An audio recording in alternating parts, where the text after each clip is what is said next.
and welcome to day number 2 of Watermelon Island. Thank you so much for joining me. Today I want to focus on how to find the perfect watermelon.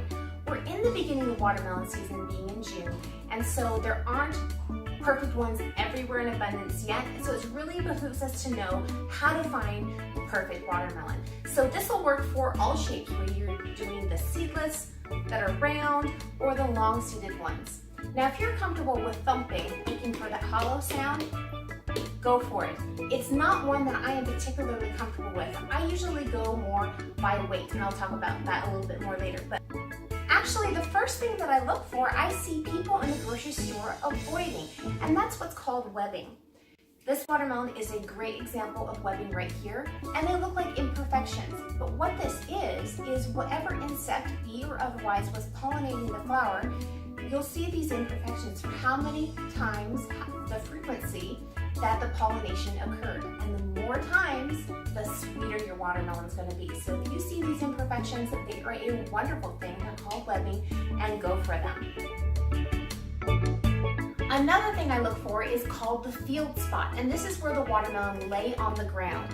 This watermelon has a field spot right here, but since we're not fully into watermelon season yet, it didn't fully ripen. So the field spot's more of a white color. This has a little bit more yellow to it, as you can see there, and that's what I love to look for, a really nice yellow field spot. Now when you have a fully ripe watermelon like that, don't be fooled that it's going to be perfectly good just because you pick it up. Push on it a little bit, it should be nice and firm, there should be no give to it. If a watermelon has give, it's past the point of ripeness, and you don't want it, it is starting to rot. Watermelon do not ripen after they've been picked, so however ripe it is on the vine is how ripe it's going to be when you cut into it. You also want to look and make sure that it looks like the vine was a little bit dry before they cut it. If it looks like a cut that they had to really go through and it wasn't quite dry yet, then it's probably not a ripe watermelon. Another thing I look for on the opposite side where it was connected to the plant on the very end is any sugar crystals that might come weeping out of the end there.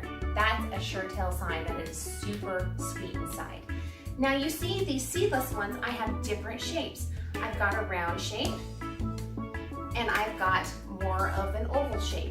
Now no matter what shape, they should be very heavy. If you pick up a light watermelon, it's not very good. So the more round ones are going to be sweeter.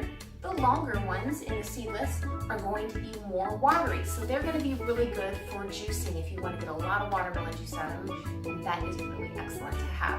But if you just want them for eating, get the little more rounded ones. Try not to get super small, try not to get super big. You want an average sized watermelon. I hope these tips were helpful to you, and if they were, just leave me a comment below. Please share it with your friends and family so that they can get a great watermelon this season, and I'll see you tomorrow on day 3. Bye-bye.